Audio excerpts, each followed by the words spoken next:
Good morning students and friends. Last class में हम ICI के स्टडी मटेरियल से डायरेक्ट टैक्स का चैप्टर नंबर 2 पढ़ रहे थे, residence and scope of total income. हमने इसमें कंडीशंस पढ़ी थी कि कब आपको इंडिया में रेजिडेंट माना जाएगा। ये चैप्टर इसलिए बनाया गया है कि अगर आप इंडिया में रेजिडेंट हैं और कुछ कंडीशन जो टैक्स वालों ने आपको बताई उसके अकॉर्डिंग आप उनको फुलफिल करके इंडिया में रेजिडेंट बनते हैं तो आपको टैक्स पे इंडिया में करना होगा। इस चैप्टर का सिटीजनशिप से कोई लेना देना नहीं है। आप सिटीजनशिप किसी और कंट्री की भी रख सकते हैं अपने पास में, पर अगर आपके टैक्स वालों के द्वारा जो बताई गई कंडीशंस हैं अगर आप उन्हें फुलफिल कर देते हैं तो आपको इंडिया में रेजिडेंट माना जाएगा, और अगर आप रेजिडेंट हैं तो आपको टैक्स पे करना होगा। हमने लास्ट क्लास में 2.5 पेज नंबर रीड कर लिया था और समझ लिया था। नेक्स्ट टॉपिक है इसी में आगे, how to determine period of stay in India for an Indian citizen being a crew member. अब इसको पहले समझ लेते हैं इस टॉपिक क्या कहना चाह रहा है। लास्ट क्लास में आपने एक तो जनरल रूल पढ़ा था। जनरल रूल में पहला जो रूल था आपने क्या पढ़ा था, पहला कि जो आपका प्रीवियस ईयर है, जो करंट प्रीवियस ईयर है, जो आपके कोर्स के लिए क्या है 1 अप्रैल 23 से स्टार्ट होगा आपका करंट प्रीवियस ईयर और 31 मार्च 24 में एंड होगा, राइट। ये आप कई बार पढ़ चुके हैं। तो जो आपका करंट प्रीवियस ईयर या रेलेवेंट प्रीवियस ईयर बोलने या करंट प्रीवियस ईयर बोलने, इसमें कम से कम 182 डेज और मोर आप भारत में रहे हो। पहली जो जनरल कंडीशन थी वो ये थी आपकी, कोई भी पर्सन भारत में कम से कम जो आपका करंट प्रीवियस ईयर है 1 अप्रैल 23 से 31 मार्च 24, उसमें कम से कम 182 डेज और मोर आप भारत में रहे हो। लगातार रहना जरूरी नहीं है, आप आते जाते रह सकते हैं। किसी दिन 10 दिन के लिए आ गए इंडिया से बाहर, फिर आप चले गए, फिर आप 20 दिन के लिए आ गए, फिर चले गए, फिर आप 100 डेज़ के लिए आ गए। ऐसे कुल मिला के 182 डेज़ होनी चाहिए। एक जगह रहना भी ज़रूरी नहीं है, आप राजस्थान में भी रह सकते हैं, कर्नाटका में भी रह सकते हैं, गोवा में भी रह सकते हैं, पर इंडिया में एटलीस्ट आपने स्पेंड किए हो 182 डेज़ और मोर। और आप टेरिटोरियल वाटर में भी अगर रहेंगे तो आपने पढ़ चुके हैं आप इंडिया की डेफिनेशन, टेरिटोरियल वाटर भी इंडिया का पार्ट होता है, तो उसको भी इंडिया में काउंट होगा, और आने का दिन भी इंडिया में काउंट होगा और जाने का दिन भी इंडिया में काउंट होगा। दूसरी जो जनरल कंडीशन थी वो ये थी कि जो आपका प्रीवियस ईयर है 23-24, इसमें आप कम से कम 60 डेज या उससे ज़्यादा इंडिया में रहे हो, 60 डेज और मोर, प्लस ये साथ में दोनों कंडीशन पूरी चाहिए, प्लस जो प्रीवियस ईयर है आपका 23-24 रेलेवेंट, इससे जस्ट प्रीसीडिंग के जो 4 ईयर हैं, आपको 4 ईयर पीछे जाना है। जो आपका करंट प्रीवियस ईयर है इससे 4 साल आपको पीछे जाना है। 21-22 हो गया, ऐसे तरह 20-21 और 19-20। तो ये जो 4 साल हैं इनमें कुल मिलाकर, इन चारों सालों में कुल मिलाकर 365 दिन या उससे ज़्यादा आप भारत में रहे हो। मैं बार बार बोल रहा हूँ, लगातार रहना जरूरी नहीं है। किसी दिन 100 डेज रह गए फिर चले गए, किसी साल में 50 डेज रह गए, कुल मिला के इन 4 सालों में 365 डेज और मोर आप भारत में रहे हो। तो दूसरी जनरल कंडीशन है कि प्रीवियस ईयर में कम से कम 60 डेज, जो आपका रेलेवेंट प्रीवियस ईयर है, जो आपके कोर्स का प्रीवियस ईयर है, 60 डेज या उससे ज़्यादा रहे हो रेलेवेंट प्रीवियस ईयर में, और प्लस साथ में पूरी होनी चाहिए दोनों कंडीशन, और नहीं लग रहा, प्लस लग रहा है, एंड लग रहा है।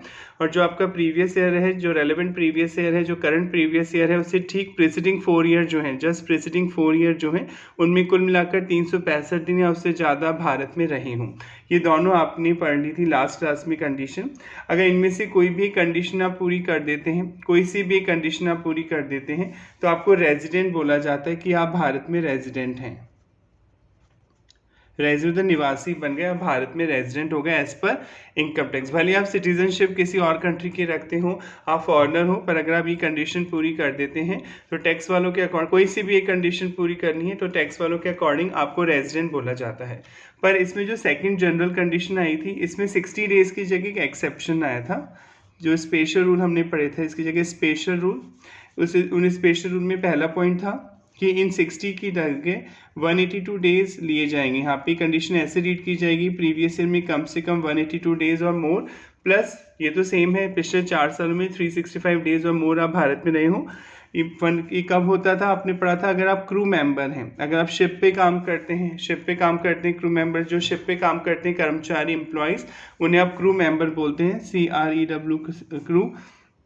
या आप इंडिया छोड़ के जा रहे हैं, आपकी इंडिया से बाहर जॉब लग गई है, आप जॉब के सिलसिले में एम्प्लॉयमेंट के पर्पस से इंडिया छोड़ के जा रहे हैं, तो भी 60 की जगह 182 डेज दिए जाएंगे। यानी कंडीशन ऐसे रीड होगी, 182 डेज और more in the relevant previous year plus जो प्रीवियस ईयर से जस्ट प्रेसिडिंग 4 ईयर है उनमें कुल मिलाकर 365 डेज और मोर आप भारत में रहे हो, यानी ये और ये फिर सेम ही हो जाएगी जो पहली जनरल कंडीशन है और वो यहाँ पे भी आ जाएगी। तो ये 182 डेज और मोर वाली कंडीशन यहाँ पे पूरी होनी चाहिए। तो अगर आप क्रू मेंबर हैं या आप जॉब के सिलसिले में इंडिया छोड़ के जा रहे हैं, एम्प्लॉयमेंट के लिए बाहर जा रहे हैं, तो भी 182 डेज हो जाएगा 60 की जगह। या आप इंडियन सिटीज़न हैं और इंडिया से बाहर रहते हैं, या आप इंडियन ओरिजिन के पर्सन, आपने पढ़ा था इंडियन ओरिजिन का पर्सन वो होता है जिसके मम्मी पापा या तो मैटरनल साइड से मम्मी की तरफ से या पैटर्नल साइड से कोई भी वंशज भारत में पैदा हुआ हो, या तो वो खुद ही पैदा हुआ हो, अगर खुद नहीं पैदा हो तो उसके मम्मी पापा या उनके जो वंशज हैं ग्रैंड पेरेंट्स मैटरनल साइड से और पैटर्नल साइड से उनका लिंक भारत से होना चाहिए। वो कभी भी अनडिवाइडेड इंडिया में पैदा हुए थे। अनडिवाइडेड इंडिया मतलब जब पाकिस्तान बांग्लादेश भी इंडिया का पार्ट था। तो आपने लास्ट वीडियो नहीं देखा तो वो देख के आप इसे समझ सकते हैं, वहाँ डीप में समझाया गया। तो अगर आप क्रू मेंबर हैं या जॉब के सिलसिले में इंडिया छोड़ के जा रहे हैं, इंडियन सिटीजन हैं और इंडियन ओरिजिन के पर्सन हैं और इंडिया घूमने के लिए आते हैं, इंडियन ओरिजिन के पर्सन इंडिया घूमने के लिए आते हैं, तो आपका यहाँ 60 डेज़ की जगह 182 डेज़ लिया जाएगा। इन कंडीशन को ऐसे रीड किया जाएगा कि कम से कम 182 डेज़ और मोर प्लस प्रीवियस ईयर के 4 साल में कम से कम 365 डेज़ और मोर आप भारत में रहे हों। अब क्रू मेंबर के लिए एक स्पेशल प्रोविज़न होता है। देखिए, जब आप इंडिया छोड़ के, उसका ही टॉपिक हम पढ़ेंगे, जब आप इंडिया छोड़ के जाते हैं तो आपके पास पासपोर्ट होना चाहिए। ऑब्वियसली अगर आपको इंडिया से बाहर कहीं जाना है तो आपको पासपोर्ट बनवाना पड़ेगा। ऑल्दो नेपाल के लिए ज़रूरी नहीं है, नेपाल इंडिया के बीच ट्रीटी है, आप बिना पासपोर्ट के भी नेपाल जा सकते हैं। पर बाकी कंट्रीज़ में अगर आप जाना है तो आपको पासपोर्ट और वीज़ा के लिए अप्लाई करना होगा। वीज़ा मतलब एक टाइम पीरियड होता है कि कितने दिनों के लिए आप दूसरी कंट्री में जाना चाहते हैं, तो उसके लिए वीज़ा लगाना पड़ता है आपको। तो पासपोर्ट बनवाना होता है। पासपोर्ट एक ब्लू कलर की ऑफिशियल डॉक्यूमेंट कॉपी होती है। तो उसमें जब आप इंडिया छोड़ के जाते हैं तो एंट्री की जाती है कि आप भारत इस दिन छोड़ के जा रहे हैं किसी फ्लाइट में, और फिर जब आते हैं तो चेक करके उसमें डेट लिखी जाती है कि इस दिन आप इंडिया आ गए, राइट। इंडिया छोड़ के जाते हैं तो भी उसमें डेट मेंशन होती है। वहाँ पे जो एयरपोर्ट अथॉरिटी है वो पर्सन आप पे लिखता है कि इस डेट आप इंडिया छोड़ के गए। जैसे बैंक की पासबुक होती है उसमें पैसा किस दिन जमा कराया, किस दिन निकाला, ऐसे जो पासपोर्ट होता है उसमें भी एंट्री की जाती है किस दिन आप इंडिया छोड़ के गए और किस दिन इंडिया छोड़ के आए। तो जो क्रू मेंबर है ये तो आते जाते रहते हैं, शिप पे काम करते हैं, तो इंडिया भी आएंगे, फिर इंडिया से बाहर किसी पोर्ट पे भी आप जाएंगे, तो इनके लिए भी एक पासपोर्ट जैसी एक बुक होती है, जिसे CDS बोलते हैं, कंटिन्यूस डिस्चार्ज सर्टिफिकेट। अभी आप पढ़ेंगे CDS बोला जाता है इस बुक को। इस पासपोर्ट जैसी होती है देखने में ये बुक। तो टेक्स्ट में बोला कि क्रू मेंबर उस दिन बाहर जाएगा जिस दिन CDS उसकी जो बुक है उसमें एंट्री डाली जाएगी किस दिन ये इंडिया छोड़ के गया, और फिर जब ये आएगा इंडिया तो भी इस बुक में एंट्री डाली जाएगी किस दिन इंडिया छोड़ के इंडिया में वापस आया। ठीक है, जैसे मान लीजिए कोई 1 जनवरी को 2024 को क्रू मेंबर है, किसी शिप पे काम करता है, अब ये सिंगापुर जा रहा है, जहाज़ जो है मुंबई से, इसका मुंबई से जहाज़ सिंगापुर जा रहा है। तो जब ये उस जहाज़ में चढ़ेगा, इसकी ड्यूटी स्टार्ट होगी, तो इस बुक में CDS कंटिन्यूस डिस्चार्ज सर्टिफिकेट अभी आप पढ़ेंगे, इसमें एंट्री की जाएगी इसकी कि इस दिन ये फ्लाइट नहीं, शिप में चढ़ा क्रू मेंबर। और फिर मान लीजिए शिप सिंगापुर जाने के बाद ये लौट के आया 25 मार्च 24 को, ये 25 मार्च 24 को लौट के आया, तो भी इस बुक में एंट्री की जाएगी कि इंडिया में लौट के आ चुका। तो टेक्स्ट में बोला कि जिस दिन ये गया और जिस दिन ये आया, ये जो इनके बीच का जो टाइम पीरियड है, यानी 1 जनवरी 24 से जब ये सिंगापुर के लिए रवाना हुआ शिप, ये शिप पे चढ़ा अपनी ड्यूटी को परफॉर्म करने के लिए बंदा, और फिर जब इंडिया लौट के आया 25 मार्च 24, तो ये जो टाइम पीरियड है ये तो इसने इंडिया के बाहर बिताया, राइट। ये तो इंडिया में था ही नहीं, वो सिंगापुर के रास्ते में था। तो ये टाइम पीरियड जो है ये इंडिया में नहीं माना जाएगा, आप इसे एक्सक्लूड कर देंगे कंटिन्यूस जर्नी जो ये कर रहा है। तो क्या समझ में आया? हमें समझ में आया जो कंटिन्यूस डिस्चार्ज सर्टिफिकेट होता है, ठीक है, तो इसमें जो एंट्री की जाती है जब कोई क्रू मेंबर कहीं अपनी ड्यूटी स्टार्ट करता है तो इसमें डेट लिखी जाती है किस डेट को वो इंडिया छोड़ के जा रहा है, और जब वो आता है उसमें आने की डेट लिखी जाती है किस दिन वो इंडिया में आया। तो ये जो बीच का टाइम पीरियड है जाने का आने का, उसको इंडिया में काउंट नहीं किया जाता। ऑब्वियसली वो इंडिया के बाहर ड्यूटी परफॉर्म कर रहा था तो ये इंडिया में काउंट नहीं होगा, यानी जो 182 डेज जब आप काउंट करेंगे तो इस टाइम पीरियड को एक्सक्लूड कर देंगे। तो इसको नॉलेज के लिए मैंने आपको एक बार मीनिंग के लिए एक बना दिया है, फटाफट पढ़ लेते हैं क्या होता है CDS, वैसे समझा दिया है, फिर एक बार रीड कर लेते हैं ताकि आपकी जो कॉन्सेप्ट है बढ़ जाए और आपका कॉन्फिडेंस फिर बढ़ जाए। क्योंकि जितना ज़्यादा आप डीप में पढ़ते हैं, भले ही थोड़ा टाइम ज़्यादा लगता है, हो सकता है एक पीरियड की जगह 3 पीरियड लग जाए, पर एक बार अगर डीप में पढ़ने की आदत हो जाती है, लॉ इंटरेस्टिंग लगने लगती है, आपको वर्ड समझ में आने लगते हैं बार बार सुनने से, और फिर आपका कॉन्फिडेंस लेवल बढ़ता है। The CDC continuous discharge certificate होता है। मस्ट पर्टेन मतलब रिलेट टू अ वोएज मतलब यात्रा, journey, which has either its beginning or its destination in Indian port. Indian ports पे स्टार्ट हो सकता है, या तो आप इंडिया में आ रहे हैं, इंडिया से जा सकते हैं। He stay outside India is calculated from the start date mention of CDC। जिस दिन CDC बुक में आपकी एंट्री की जाती है, पोर्ट जब छोड़ के जाएंगे इंडियन पोर्ट, तो आपकी इस पासपोर्ट जैसी बुक में ये ऐसे दिखती है। देखिए, पासपोर्ट जैसे स्टार्टिंग का पेज ऐसा ही होता है, जैसे पासपोर्ट का होता है। इस पर लिखा होता है कंटिन्यूस डिस्चार्ज सर्टिफिकेट, हिंदी बोलते हैं चलत उन्मोचन प्रमाण पत्र। बहुत संस्कृत वर्ड है टिपिकल। मतलब इंडिया छोड़ के जब जाते हैं कोई क्रू मेंबर, तो इस पासबुक में एंट्री की जाती है, और ये हमेशा उसको अपने पास रखनी होती है। रास्ते में किसी कंट्री में अगर आपको रोका जाए, नेवी द्वारा पकड़ा जाए, तो आप ये प्रूफ के तौर पे एक आइडेंटिटी कार्ड के थ्रू पे दिखा सकते हैं कि आप भारत सरकार के द्वारा रजिस्टर्ड क्रू मेंबर हैं। जो नहीं आप गवर्नमेंट जॉब करते हो, प्राइवेट शिप भी तो होती है, पर ये सबको बनवाना पड़ता है। चाहे आप गवर्नमेंट क्रू मेंबर हैं, आप भारतीय जहाज पे काम करते हैं, या किसी प्राइवेट शिप वाले के यहाँ काम करते हैं, ये सबको बनवाना पड़ता है। जैसे लाइसेंस आप लेते हैं, तो चाहे गवर्नमेंट एम्प्लॉय हो, चाहे मैं हूँ, अगर हम कार चला रहे हैं, टैक्सी चला रहे हैं, तो हमें लाइसेंस लेना पड़ेगा ना। सेम ये उनको लेना पड़ता है जो क्रू मेंबर होते हैं। तो ये पासपोर्ट जैसी बुक होती है, इसमें आने और जाने के टाइम एंट्री की जाती है, किस दिन इंडिया छोड़ के गए और किस दिन इंडिया लौट के आए। Originally, individual paper certificate that were issued when signing off from each voyage, पहले पेपर दिए जाते थे, पेपर मतलब एक पेपर होता था फॉर्मेट, उसमें साइन करके दिया जाता था कि आप इंडिया छोड़ के इस दिन जा रहे हैं। दे वर इवेंचुअली रिप्लेस बाय, फिर वो पेपर हटा दिए गए, और कंटिन्यूस सर्टिफिकेट ऑफ डिस्चार्ज, अब पासपोर्ट साइज, देखिए पासपोर्ट साइज जैसी कॉपी होती है, बुक होती है, हार्ड बैक बुक होती है, अच्छी बाइंडिंग बुक होती है, usually with a blue cover होता है, दैट को रिकॉर्ड मैनी इंडिविजुअल वोएज, जो आपकी यात्रा को रिकॉर्ड करता है, किस दिन आप इंडिया में आए, किस दिन इंडिया छोड़ के गए, एज ए क्रू मेंबर आप किसी शिप पे काम करते हैं। तो DC discharge certificate also known as continuous discharge certificate भी आप बोलते हैं, और सीमैन बुक होती है, ये समुद्र में जो लोग जाते हैं, इस सीमैन बुक भी बोलते हैं। इज एन इसेंशियल डॉक्यूमेंट, ये बहुत ज़रूरी डॉक्यूमेंट होता है फॉर अ सी फेयर मतलब वो लोग जो शिप पे काम करते हैं, उन्हें क्रू मेंबर भी बोलते हैं और सी फेयरर भी बोलते हैं। Seafarer are people who work on ship, जो शिप पे काम करते हैं, और people who travel regularly on ship, जो शिप पे ट्रैवल करते हैं regularly. CDC continuous discharge certificate is like a passport, एक तरह से पासपोर्ट जैसा होता है इन शिपिंग के लिए। Without CDC you can not work on a merchant navy vessel, आप किसी भी मर्चेंट नेवी के लिए काम नहीं कर सकते हैं, चाहे गवर्नमेंट चाहे प्राइवेट, आपको ये बनवाना ही पड़ता है अगर आप किसी क्रू मेंबर के तौर पे किसी शिप पे काम करना चाहते हैं। तो CDC is issued by government of country, उस कंट्री की जो उस देश की जो सरकार है वो इशू करती है। लाइसेंस प्राइवेट अथॉरिटी थोड़ी देती है इंडिया में, RTO आपको गवर्नमेंट के ऑफिस से जाना पड़ता है लाइसेंस बनवाने के लिए। To which are safer belong, जिस कंट्री के आप रहने वाले हैं उस कंट्री से आप ये ID कार्ड के तौर पे आप ये बुक बनवा सकते हैं। अगर आप कहीं क्रू मेंबर बनना चाहते हैं, शिप में जॉब करना चाहते हैं, तो आपके पास ये CDC होना चाहिए। आई होप मीनिंग आपको आ गया होगा। अब हम आपके ICAI के मॉड्यूल से रीड कर लेते हैं। देखिए, how to determine period of stay in India for an Indian citizen, but कैसे कैलकुलेट होगा किसी इंडियन सिटीजन का भारत में जो पीरियड है, बीइंग अ क्रू मेंबर, अगर वो कोई क्रू मेंबर है, क्रू मेंबर था जो शिप पे काम करता है। देखिए पढ़ते हैं।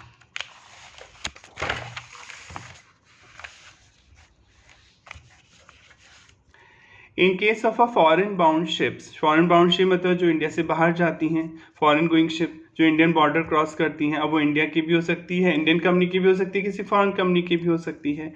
Where the destination of the voyage, voyage मतलब यात्रा, जो आपका फाइनल डेस्टिनेशन जहाँ आपको जाना है, इज आउटसाइड इंडिया, भारत से बाहर है। There is uncertainty regarding the manner and bases of determine the period of stay in India for an Indian citizen being a crew member. बहुत सारी अनसर्टेनिटी आती थी, पहले दिक्कत आती थी कि कैसे कैलकुलेट करें टाइम पीरियड, क्योंकि ये लोग तो आते जाते रहते हैं, क्योंकि शिप पे जो काम करेगा और वो फॉरेन शिप पे तो आएगा, इंडिया में जाएगा, तो कैसे कैलकुलेट करेंगे इनका टाइम पीरियड। तो आगे बोला इन्होंने, टू रिमूव दिस अनसर्टेनिटी, इस अनिश्चितता को दूर करने के लिए, अनसर्टेनिटी को हटाने के लिए, एक्सप्लेनेशन 2 और 2 सेक्शन 6 सब सेक्शन 1 में एक एक्सप्लेनेशन डाला गया, बताया था आपको टैक्स वाले टाइम टू टाइम एक्सप्लेनेशन देते हैं। अगर उन्हें लगता है कि इस सेक्शन को, इस प्रोविज़न को पढ़ने में दिक्कत आ रही है या इसका लोग गलत मतलब निकाल सकते हैं, जो ये कहना चाह रहे सेक्शन वो नहीं पता लगा पा रहे हैं लोग, तो टैक्स वाले टाइम टू टाइम स्पष्टीकरण देते हैं ताकि वो सेक्शन आपको समझने में ईजी हो जाए। तो explanation 2 to section 6 sub section 1 provides that, क्या कहता है, इन केस ऑफ एन इंडिविजुअल, अगर आपको इंडिविजुअल है मीन्स नेचुरल पर्सन है या मेल फीमेल और third gender, being a citizen of India, आप भारत के नागरिक हैं, and a member of the crew of a foreign bound ship, अगर आप किसी फॉरेन बाउंड शिप पे काम करते हैं, मतलब जो शिप इंडिया से बाहर जाएगी, लीविंग इंडिया, भारत छोड़ के जा रही, the period of stay in India shall in respect of such voyage, तो इस यात्रा के संबंध में बी डिटरमाइन, टाइम पीरियड कैसे कैलकुलेट होगा, इन द प्रिस्क्राइब मैनर, वो तरीका बताएंगे टैक्स वाले, and subject to the prescribe condition, कुछ कंडीशन बताएंगे कि कैसे टाइम पीरियड कैलकुलेट किया जाएगा। अकॉर्डिंगली इसके लिए द CBDT मतलब central board of direct tax, क्योंकि आप डायरेक्ट टैक्स पढ़ रहे हैं, जहाँ पे बोर्ड लिखा आ जाए पूरे डायरेक्ट टैक्स में, बोर्ड का मतलब CBDT है, central board of direct tax, जो मिनिस्ट्री है अपनी रेवेन्यू मिनिस्ट्री, उसके अंडर में काम करता है। इस CBDT का एडमिनिस्ट्रेशन का काम होता है कि इनकम टैक्स की चोरी ना हो, टाइम टू टाइम लोग जमा कराएं अपना इनकम टैक्स, तो CBDT के अंदर आता है income tax department. Notification number 70 2015, इसका मतलब है कि 2015 तो साल है और नोटिफिकेशन नंबर है 70, मतलब बहुत सारे नोटिफिकेशन निकलते रहते हैं टाइम टू टाइम पब्लिक और डिपार्टमेंट्स को बताने के लिए। तो जो 70वां नंबर का नोटिफिकेशन था 2015 में जो इशू किया गया था, डेट थी 17 अगस्त 2015, इंसर्टेड मतलब डाला गया था, रूल 126 ऐड किया गया इस नोटिफिकेशन के अकॉर्डिंग। पढ़ा था आपने इनकम टैक्स में फर्स्ट चैप्टर में कि जो रूल्स होते हैं वो अलग से बनाए जाते हैं, एक्ट में नहीं बनाए जाते हैं, क्योंकि रूल्स को कभी भी बदल सकती है सरकार, तो रूल्स अलग से बनाए जाते हैं। इनकम टैक्स रूल 1962 में है, उसमें ऐड किया गया एक नया रूल 126 टू कंप्यूट की कैसे कैलकुलेट होगा the period of stay in such cases, क्योंकि ये लोग इंडिया से बाहर आते जाते रहते हैं, तो पीरियड कैसे काउंट किया जाएगा। Accordingly to rule 126 rule number 126 के according, for the purpose of section 6 sub section 1 के अनुसार, in case of an individual being a citizen of India, अगर कोई इंडिविजुअल जो कि भारत का नागरिक है, and a member of the crew of a ship, और वो क्रू मेंबर भी है, किसी शिप पे काम करता है, the period of stay in India shall in respect of N eligible voyage not included the following period. Eligible voyage जो है, जो उसने वॉयज मतलब यात्रा, जो एलिजिबल यात्रा उसने की, उस टाइम पीरियड को भारत में काउंट नहीं किया जाएगा। अब ये एलिजिबल वॉयज का क्या मतलब है, ठीक है, वो पढ़ लेते हैं। पहले मीनिंग पढ़ लेते हैं, एलिजिबल वॉयज का मतलब क्या है नीचे। अब वॉयज मतलब यात्रा, अंडरटेकन जो की गई है, बाय अ शिप, शिप के द्वारा, एंगेज जो कि शिप कर, एंगेज मतलब लगा होना किसी काम में, एंगेज हैं आप, in the carriage of passenger, या तो आप लोगों, शिप या तो लोगों को ले जाती है, या freight in international traffic where, और फिर या फिर सामान ले जाती है, भाड़ा लेते हैं इंटरनेशनल ट्रैफिक के according where. For the voyage having originated from any port in India, भारत से स्टार्ट हुई है यात्रा, has as a destination any port outside India, और इंडिया से बाहर जाना है उस शिप को, या फिर इंडिया से जो भारत से स्टार्ट हुई यात्रा, भारत से बाहर जाना है। दूसरा भी केस हो सकता है, भारत के बाहर से शिप आ रही है, इंडिया उसे पहुंचना है। For the voyage having originated from any port outside India, भारत से बाहर से यात्रा शुरू हुई, मतलब वो शिप लंदन से चली, has it destination any port India, और भारत आ रही, मान लीजिए मुंबई आ रही, यानी पहले पॉइंट में बोल रहा है कि या तो यात्रा भारत से शुरू हुई और इंडिया के बाहर किसी पोर्ट पे जाना है आपको, पोर्ट समझते हैं, बंदरगाह बोलते हैं जहाँ पे शिप का, जैसे बस स्टैंड बोलते हैं जो बसेस के लिए होता है, एयरलाइंस कंपनी एयरपोर्ट बोलती हैं, ऐसे पोर्ट होते हैं। और या फिर दूसरे पॉइंट में बोला गया कि जो यात्रा शुरू हुई है इंडिया के बाहर से शुरू हुई और शिप को इंडिया में आना है, तो ये जो आने जाने का टाइम पीरियड है वो काउंट नहीं किया जाएगा, ये एलिजिबल वॉयज बोला जाएगा। पीरियड टू बी एक्सक्लूडेड के साफ साफ लिखा हुआ कि इस पीरियड को इंडिया में काउंट नहीं किया जाएगा। पीरियड कमेंसिंग फ्रॉम, पीरियड कहाँ से स्टार्ट होगा, the date entered into the continuous discharge certificate. अभी पढ़ाया था CDS एक बुक होती है पासपोर्ट की तरह, उसमें एंट्री होती है कि किस दिन आप भारत छोड़ के जा रहे हैं, तो जिस दिन इस बुक में एंट्री की जाएगी, आप जब जाएंगे तो वो दिन से लेकर in respect of joining the ship, जिस दिन आप वो शिप ज्वाइन करेंगे, for the said individual for the eligible voyage बन जाएगा। End period end on, time period कब खत्म होगा, the date enter into the continuous discharge certificate, जिस दिन कंटिन्यूअस डिस्चार्ज सर्टिफिकेट में डेट मेंशन की जाएगी, in respect of signing off ऐसा नहीं मतलब छोड़ देना वो शिप, आप छोड़ रहे हैं, उतर रहे हो शिप से इंडिया में, by that individual from the ship in the respect of such voyage. बहुत ईजी है, इट मतलब सिंपल रूल 126 क्या बोलता है कि अगर आप क्रू मेंबर हैं और इंडियन सिटीजन है, पहली कंडीशन क्या है, इंडियन सिटीजन होनी चाहिए। ये रूल फॉरेन सिटीजन पे नहीं लगेगा। आप भारत के नागरिक हैं और किसी शिप पर फॉरेन गोइंग वैसल पे काम करते हैं, वैसल मतलब शिप पे काम करते हैं जिसका काम है पैसेंजर को लाना ले जाना, फ्रेट मतलब सामान को लाना ले जाना इंडियन पोर्ट से दूसरे पोर्ट पर इंडिया के बाहर।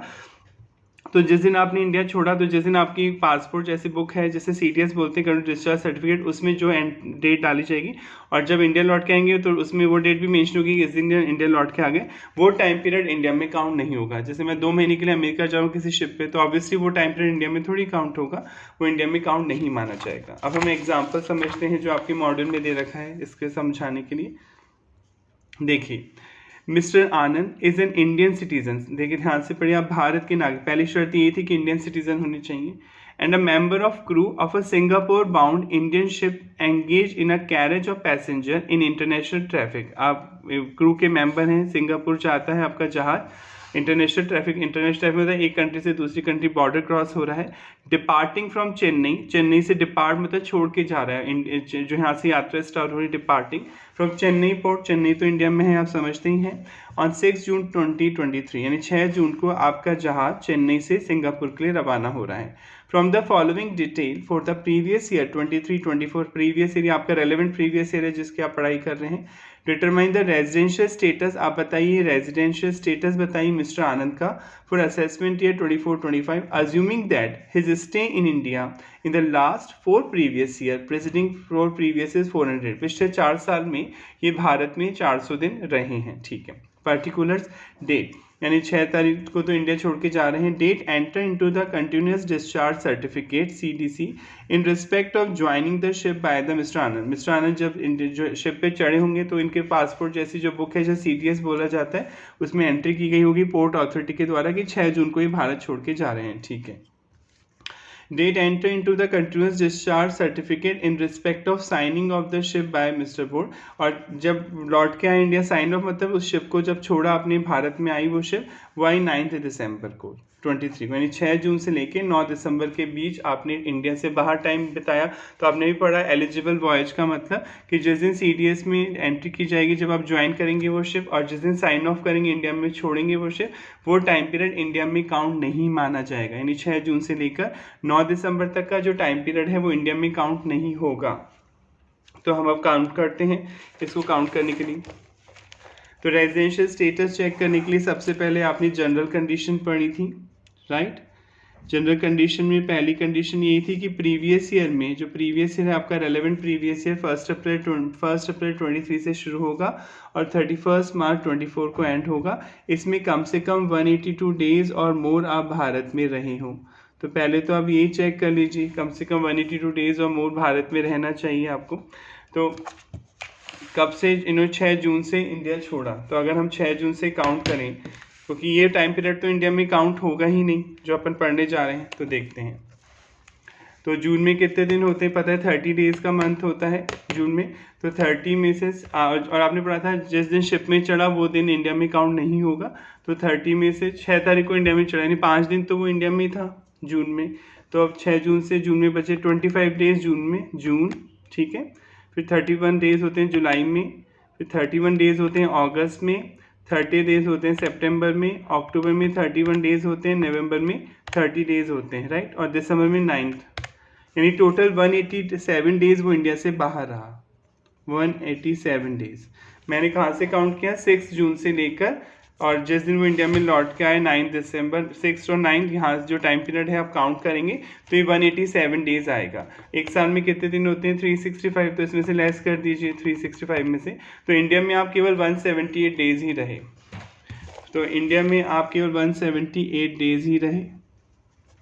तो ये कंडीशन पूरी होती नहीं, पहली जो कंडीशन है वो पूरी नहीं होती, दूसरी वाली पूरी होगी नहीं, क्योंकि क्रू मेंबर के केस में आपने पढ़ा था कि जो 60 दिन की जगह 182 डेज लेने हैं, कम से कम 182 डेज आप इंडिया में रहे हो, प्लस पहले के जो 4 साल हैं उनमें कुल मिलाकर 365 डेज और मोर आप भारत में रहे हो, यही पढ़ी थी दूसरी जनरल कंडीशन। तो ये तो पूरी हो ही नहीं रही पहली बात, तो 182 डेज तो जब ये पूरी नहीं हो तो प्लस वाली तो चेक ही नहीं करनी ना, क्योंकि साथ में पूरी होनी चाहिए। फिर भी चलो मैं आपको समझाने के लिए चेक कर देता हूँ। ये तो पूरी हो रही है, आपको क्वेश्चन साफ साफ बोल रहा है कि पिछले 4 सालों में वो 400 दिन इंडिया में रहे हैं, तो ये तो पूरी कर रहे हैं वो 365 दिन वाली, पर ये पूरी नहीं हो रही। प्रीवियस ईयर में कम से कम 182 डेज रहना चाहिए, तो ये दोनों साथ में पूरी होनी चाहिए। एंड है और नहीं है बीच में, तो कोई भी बेसिक कंडीशन आप पूरी नहीं कर पा रहे हैं, जो जनरल कंडीशन है, बेसिक कंडीशन है, जिन्हें बेसिक कंडीशन भी बोलते हैं नॉर्मल लैंग्वेज में, कोई भी बेसिक कंडीशन, जनरल कंडीशन आप पूरी नहीं कर पा रहे, तो आप इंडिया में नॉन रेजिडेंट बनेंगे। एक कम से कम एक तो पूरी करनी है ना रेजिडेंट बनने के लिए। अगर एक भी बेसिक कंडीशन या जनरल कंडीशन पूरी नहीं होती है तो आप इंडिया में नॉन रेजिडेंट होंगे। अब आंसर पढ़ लेते हैं, फटाफट आपको याद हो जाएगा। In this case, Mr. Anand is an Indian citizen है and leaving India during previous year 23-24 को इंडिया छोड़ रहे हैं as a member of crew of the Indian ship। आप किसी शिप पे काम करते हैं। He would be resident in India, आप रेजिडेंट होते हैं if he stay in India for 182 days or more। आपने पढ़ा था पहली बेसिक कंडीशन तो यही है, और इसमें तो दूसरी बेसिक कंडीशन में भी यही है कि 60 की जगह 182 डेज लिए जाएंगे। The voyage is undertaken, जो यात्रा की गई है by an Indian ship engaged in the carriage of passenger in international traffic। International traffic मतलब एक कंट्री से दूसरी कंट्री जाता है आपकी ship. Originating from a port in India, journey कहाँ से स्टार्ट हो रही है? इंडिया से स्टार्ट हो रही है, that is the Chennai port. Madras Tamil Nadu से स्टार्ट हो रही है, चेन्नई तमिलनाडु में तो इंडिया का ही पार्ट है, इंडिया से स्टार्ट हो रही है। And having its destination at a port outside India, और कहाँ जा रहे हैं? इंडिया से बाहर, that is the Singapore port. Hence the voyage is an eligible voyage, ये एलिजिबल वॉयज है, और जब एलिजिबल वॉयज का पढ़ा था इसको काउंट नहीं किया जाएगा, इस टाइम पीरियड को इंडिया में काउंट नहीं करेंगे for the purpose of section 6 sub section 1।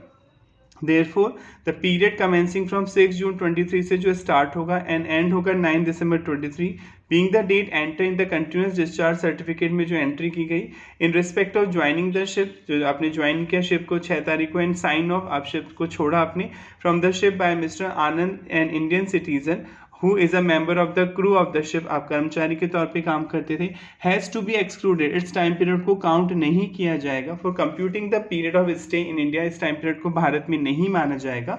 Accordingly 187 days, क्योंकि आपने जून से 6 जून से काउंट करेंगे तो जून में 25 डेज बचे, फिर जुलाई में 31, फिर अगस्त में 31, फिर सितंबर में 30 डेज, फिर अक्टूबर 31, फिर नवंबर 30 और दिसंबर के 9, तो 187 डेज आप इंडिया में थे ही नहीं। हैव टू बी एक्सक्लूडेड, इस टाइम पीरियड को एक्सक्लूड किया जाएगा from the period of stay in India, आप इस टाइम पीरियड को भारत में नहीं माना जाएगा। कॉन्सिक्वेंटली मतलब एज ए रिजल्ट, परिणाम स्वरूप, mister Anand period of stay in India during the previous year 23-24 would be 179, क्योंकि 366, हाँ ये तो लीप ईयर है, सॉरी 365 की जगह 366 दिन है इस बार, क्योंकि फरवरी 29 की है साल, तो 366 दिन में से 187 डेज तो आप इंडिया से बाहर थे, तो केवल इंडिया में 179 डेज ही थे, तो बेसिक कंडीशन पूरी आप कर ही नहीं पाएंगे। Since his period of stay in India during the previous year 23-24 is less than 182 days, 182 days से कम है, he is non resident India. अगर आप बेसिक कंडीशन ही नहीं पूरी कर पाते, जो 2 बेसिक कंडीशन आपने पढ़ी थी कि प्रीवियस ईयर में कम से कम 182 डेज और मोर आप इंडिया में रहे हो, और अगर आप क्रू मेंबर हैं तो दूसरी बेसिक कंडीशन भी ये थी कि कम से कम 182 डेज और प्लस उससे पहले के जो 4 साल में 365 दिन उससे ज़्यादा भारत में रहना चाहिए। तो आप दोनों में से कोई भी बेसिक कंडीशन अगर आप पूरी नहीं करते हैं तो आपको नॉन रेजिडेंट बोला जाएगा, और नॉन रेजिडेंट होंगे तो भारत में किसी भी तरह का टैक्स आपसे चार्ज नहीं किया जाएगा। आई होप आपको यहाँ तक समझ में आ गया होगा। अब हम नेक्स्ट टॉपिक की तरफ बढ़ते हैं। Deemed resident section 6 section 1A। Deemed मतलब अज्यूम करना, मान लेना, रेजिडेंट मतलब निवासी। अब इस टॉपिक को समझते हैं। देखिए स्टेटलेस रूल, पहले आप स्टेटलेस रूल समझ लीजिए।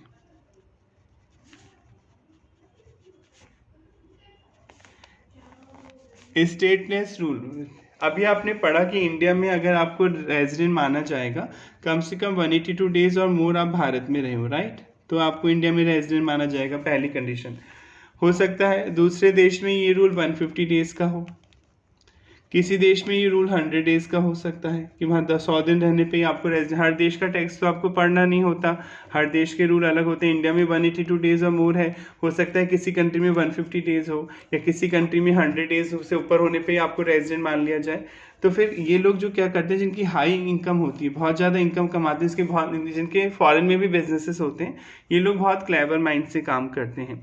इन्हें पता है कि हमारा इंडिया में भी बिजनेस है, सपोज इंडिया में तो 182 डेज है, अभी जानते ही हैं, मान लेते हैं यूएसए में 150 है, अज्यूम कर रहे हैं, वहाँ के रूल्स नहीं पढ़ने हैं हमको, मैं अज्यूम कर रहा हूँ कि अमेरिका में 150 डेज या उससे ज़्यादा रहने पे आपको रेजिडेंट माना जाएगा, ब्रिटेन में 100 डेज या उससे ज़्यादा रहने पे रेजिडेंट माना जाएगा। तो जो बहुत रिच पर्सन होते हैं जिनकी इनकम ज़्यादा होती है, ये ऐसा कोशिश करते हैं कि किसी भी देश में रेजिडेंट ही ना बने, क्योंकि इनके पास तो पैसा है, ये फ्लाइट पकड़ के फटाफट एक जगह से दूसरे शहर जा सकते हैं, इनके पैसा होगा तभी तो आप चेंज करेंगे ना, मतलब कंट्री, पैसा नहीं है तब तो कोई दिक्कत ही नहीं है, पर ये लोग पैसा है। तो मिस्टर ए क्या करते हैं, इनके तीनों देशों में बिजनेस हैं, हर जगह से इनकम कमा रहे हैं। तो मिस्टर ए क्या करते हैं, इंडिया में 182 डेज से ज़्यादा रहते नहीं कभी भी, अमेरिका में ये ऐसे सेट रहते कि 150 डेज से ज़्यादा नहीं रहते, और ब्रिटेन में भी 100 डेज से ज़्यादा नहीं रहते। जब भी एक्स लिमिट क्रॉस करने वाली होती है चेंज कर लेते हैं कंट्री, कभी ब्रिटेन से अमेरिका आ जाएंगे, कभी अमेरिका से इंडिया आ जाएंगे, ऐसे ही खेलते रहते हैं।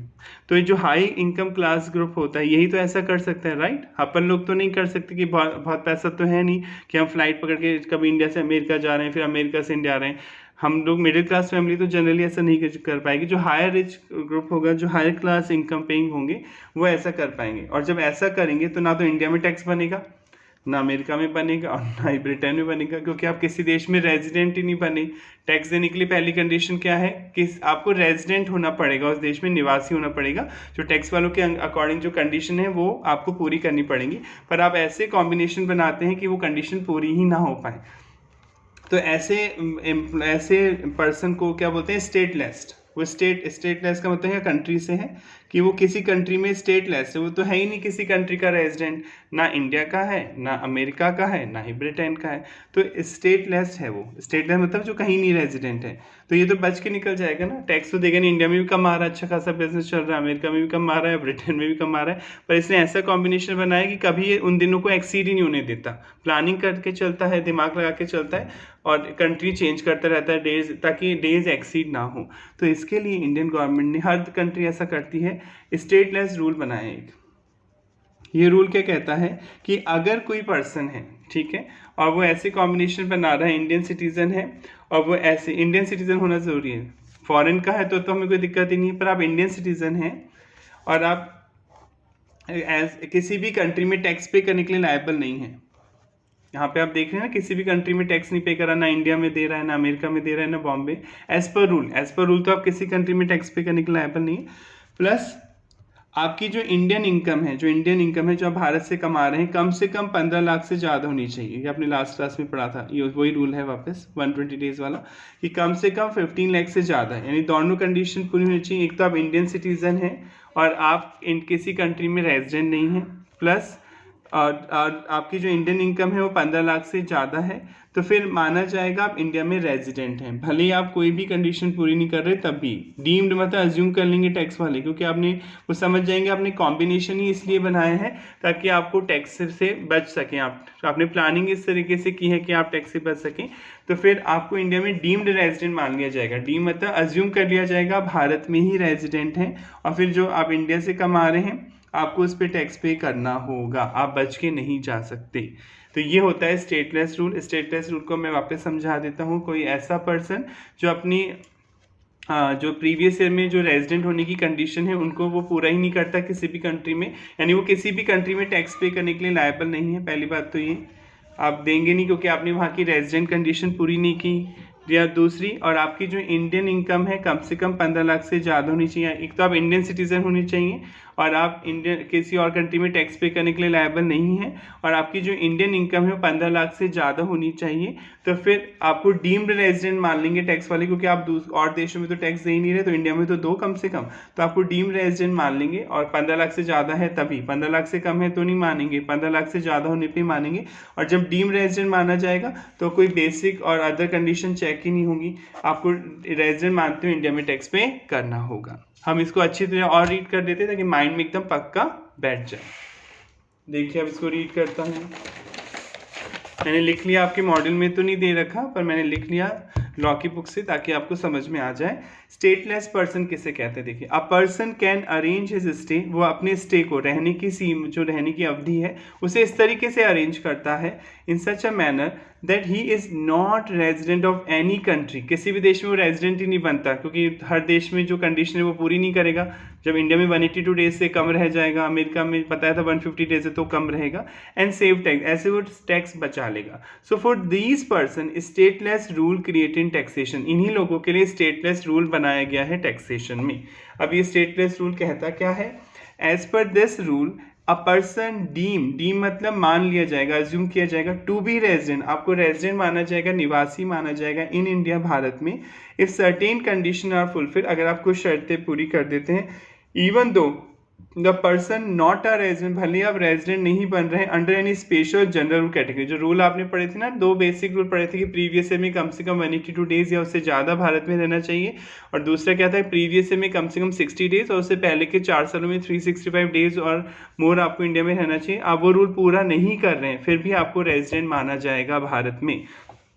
Such person are always treated as resident but not ordinary resident, आपको not ordinary resident माना जाएगा। आपने पढ़ा था इंडिविजुअल को 3 कैटेगरी में बांटा गया इंडिविजुअल एचयूएफ को, एक तो ऑर्डिनरी रेजिडेंट, एक नॉन ऑर्डिनरी रेजिडेंट और एक नॉन रेजिडेंट। तो ऑर्डिनरी रेजिडेंट कब बनते हैं हम पढ़ेंगे आगे, अभी तो हम इसमें समझ लेते हैं कि आपको नॉट ऑर्डिनरी रेजिडेंट माना जाएगा। So we can say that, तो हम ये कह सकते हैं that the objective of stateless rule बनाने के पीछे का जो ऑब्जेक्टिव है, जो उद्देश्य है, इज कलेक्ट एंड चार्ज और लेविट, चार्ज बोलने लेविट बोलने, टैक्स लेना है फ्रॉम हाई नेटवर्थ इंडिविजुअल, क्योंकि ये लोग ही तो ऐसा कर सकते हैं जिनका पैसा है, ये फटाफट टिकट खरीद के एक देश से दूसरे देश जाके अपनी रेजिडेंशियल स्टेटस को चेंज कर सकते हैं। हु अरेंज देयर अफेयर, ये लोग अपने अफेयर मतलब बिजनेस के जो कमाने के तरीके उसे इस तरह से अरेंज करते हैं इन अ वे, इस तरीके से that they are not liable to tax anywhere in the world, कि विश्व में कहीं भी इनका टैक्स लगे ही ना, इससे स्टेटलेस रूल बनाया जाता है। Therefore we can say that stateless rule override other rule, बताए ओवरराइड करता है, अदर रूल तो बोल रहे हैं कि 2 कंडीशन पूरी करो, पर उससे मतलब नहीं, चाहे वो कंडीशन पूरी हो रही है, वो कंडीशन पूरी हो रही है तब तो आप रेजिडेंट बन ही जाएंगे, पर यहाँ कोई कंडीशन पूरी नहीं हो रही, तो ये रूल ओवरराइड करता है। ओवरराइड मतलब उन रूल्स को ओवरराइड करके सुप्रीम है, ये रूल सुप्रीम माना जाएगा, ओवरराइड करता है other rule. So if a person not a resident under general rule और स्पेशल रूल, भले आप जनरल रूल स्पेशल रूल के अकॉर्डिंग इंडिया में रेजिडेंट नहीं है, he can still become a resident, पर आपको रेजिडेंट माना जाएगा, डीम रेजिडेंट बोला जाएगा अंडर स्टेटलेस रूल के according. However if a person is already a resident under any other rule, पर अगर मान लीजिए आप ऑलरेडी कंडीशन, बेसिक कंडीशन जो है 182 डेज वाली पूरी कर रहे हैं, तब तो कोई दिक्कत ही नहीं है, under any other rule, so the status rule does not apply, तो ये रूल अप्लाई करने की जरूरत ही नहीं है, and it need not be check, और ये चेक भी नहीं होगा, क्योंकि ऑलरेडी अगर आप रेजिडेंट हैं, जो टैक्स वाली कंडीशन में नहीं है वो पूरी कर रहे हैं, तो कोई दिक्कत नहीं है। ये रूल तो तब लग रहा है जब आप पूरी नहीं कर रहे हो, टैक्स बचाने की कोशिश कर रहे हैं, आप किसी भी कंट्री में रेजिडेंट ही नहीं बन रहे, आपका किसी देश में टैक्स नहीं लग रहा, तो ये रूल बनाया गया है। अब हम आपके मॉड्यूल से रीड कर लेते हैं ताकि आपको याद हो जाए। देखिए, डीम्ड रेजिडेंट का मतलब होता है अज्यूम किया जाएगा, मान लिया जाएगा, section 6 subsection 1A। An individual natural person की बात हो रही है, मेल फीमेल और third gender, being an Indian citizen, आप एक भारत के नागरिक हैं, हैविंग टोटल इनकम, जो आपकी टोटल इनकम है वही सेम चीज, other than the income from foreign resources, foreign में जो कमा रहे हैं उसको काउंट नहीं किया जाएगा, यानी इंडियन इनकम की बात की जा रही है, दैट इज विच एक्रू और अराइज आउटसाइड इंडिया, जो आपने इंडिया से बाहर कमाई है उसे काउंट नहीं करेंगे, वो एक्सक्लूड होगी, एक्सेप्ट, हाँ ये इनकम तो इंडियन इनकम होती है, अगर कोई बिजनेस आप इंडिया के बाहर खोलते हैं और कंट्रोल इंडिया से हो रहा है बिजनेस, जैसे दुबई में कोई बिजनेस खोला, पर आप इंडिया में रहते हैं, सारे डिसीजन इंडिया में बैठ के रहते हैं, तो वो दुबई की इनकम भले इंडिया से बाहर हो रही है पर इंडिया में मानी जाएगी, except income from a business control in or professional setup in India, except मतलब ये कहना चाह रही लाइन कि ये इनकम तो इंडिया में मानी जाएगी, जो कंट्रोल इंडिया से हमें है, वो बिजनेस या तो इंडिया में सेटअप हुआ है या इंडिया से कंट्रोल हो रहा है, इंडिया में सेटअप है कोई बिजनेस तब तो वो इंडिया में ही कमा रहे हैं, वो तो इंडियन इनकम मानी जाएगी, and which is not deemed to accrue arise in India, ठीक है, exceeding ₹15 lakh during the previous, यानी जो आपकी इंडियन इनकम है, जो आप इंडिया से कमा रहे हैं, इंडिया में अराइज हो रही है, और या कोई बिजनेस प्रोफेशन जो इंडिया में सेटअप किया था, या बिजनेस बाहर है पर कंट्रोल इंडिया से हो रहा है, तो वो इंडियन इनकम मानी जाएगी, और वो 15 लाख से एक्सीड हो रही है during the previous year, would be deemed, आपको माना जाएगा to be resident in India in that previous year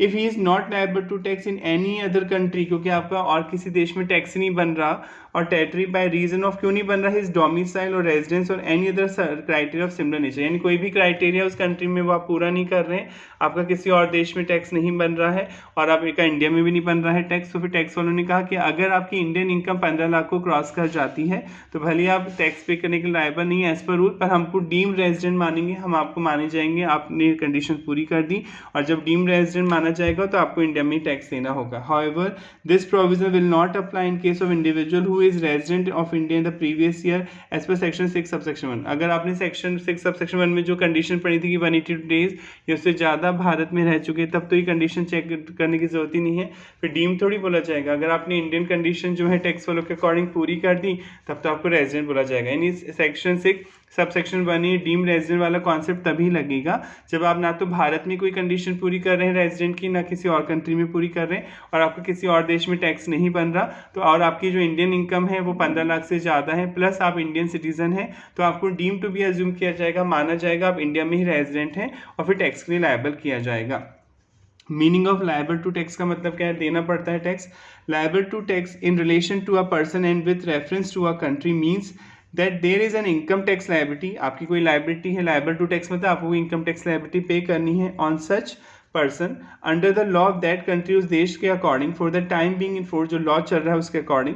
it also include a person who has subsequently been exempted from such liability under the law of that country, यानी पहले तो tax देना था, पर बाद में जाके मान लीजिए आपने वो कंडीशन ही पूरी नहीं करी रेजिडेंट वाली, नेक्स्ट ईयर आपको एग्जेम्पशन मिल गई, आपको उस देश में टैक्स नहीं देना, वो आदमी भी लायबल टू टैक्स में कैटेगरी में काउंट होगा। यानी लायबल टू टैक्स का मीनिंग समझा रखा है कि लायबल टू टैक्स का मतलब होता है कि ऐसा कोई भी पर्सन जिसको इनकम टैक्स लायबिलिटी देनी हो किसी भी देश के कानून के अकॉर्डिंग जो फोर्स में चल रहा है, इसमें वो बंदा भी आ जाएगा जो बाद में जाके नहीं देगा टैक्स। क्योंकि मान लीजिए इस साल तो मैंने टैक्स दिया क्योंकि मैं इंडिया में रेजिडेंट हूँ, पर अगले साल मैंने 182 डेज वाली कंडीशन पूरी नहीं की, तो मैं एग्जेम्प्ट हो गया, मैं नहीं दूंगा इंडिया में tax. Only Indian citizen can be deemed resident, केवल भारतीय नागरिक ही डीम्ड रेजिडेंट हो सकते हैं। An individual who is not an Indian citizen, अगर आप इंडियन सिटीजन नहीं हैं but a person of Indian origin और can not be deemed resident under section 6 subsection 1A, मतलब इंडियन ऑरिजिन पे अप्लाई नहीं होगा। ये जो डीम्ड रेजिडेंट वाला कॉन्सेप्ट है केवल इंडियन सिटीजन पे ही अप्लाई होगा और किसी पर्सन पे अप्लाई नहीं होगा। Stay in India is not necessary for being a deemed resident under section 6 subsection 1। Stay in India में रहना जरूरी नहीं है ना, क्योंकि आपने पढ़ा कि अगर आप इंडियन में भी आपने जो स्टे है वो रहना जरूरी नहीं है। कई लाइन ये कहना चाह रही कि जो 182 डेज आपने पढ़ा था ना, पहली बेसिक कंडीशन की कम से कम इंडिया में 182 डेज या मोर रहे हों।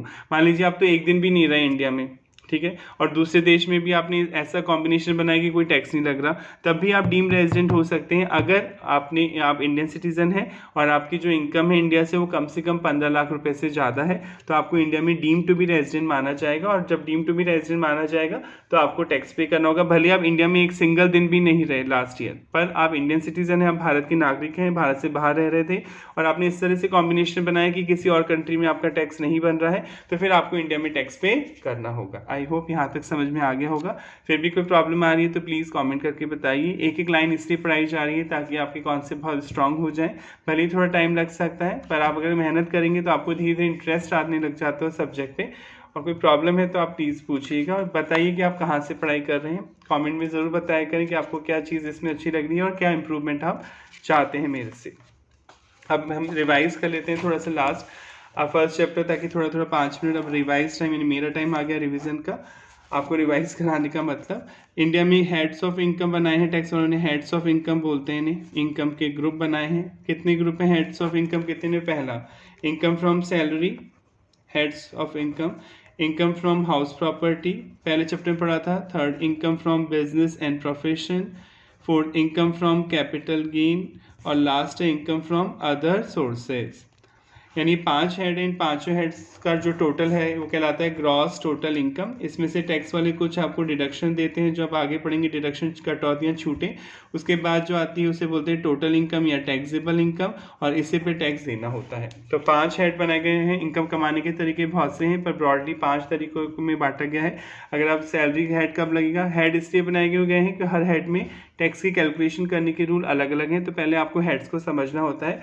तो इनकम फ्रॉम सैलरी, अगर आप मालिक नौकर का संबंध है तो सैलरी हेड लगेगा। अगर आपको किराया मिल रहा है किसी शॉप या मकान का, इनकम फ्रॉम हाउस प्रॉपर्टी में आएगा। कोई बिजनेस एंड प्रोफेशन कर रहे हैं तो वो income from business and profession में आएगा। अगर कोई कैपिटल एसेट बेच रहे हैं, शेयर, डिवेंचर, बॉन्ड, जमीन जायदाद, लैंड, बिल्डिंग, मशीनरी, तो कैपिटल एसेट जो बोलते थे अकाउंट्स में, उन्हें बेचने पे जो प्रॉफिट होगा कैपिटल गेन में टैक्सेबल होगा।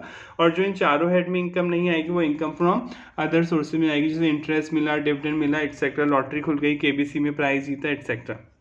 इन पांचों हेड का टोटल क्या कहलाता है, ग्रॉस टोटल इनकम।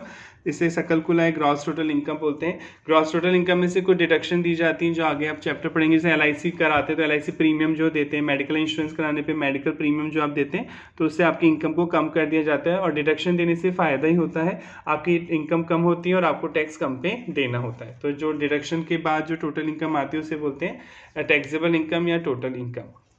और जो टोटल इनकम होती है आपने पढ़ लिया था, ये 10 के मल्टीपल में राउंड ऑफ होती है। 10 के मल्टीपल में राउंड ऑफ किया जाता है टोटल इनकम को।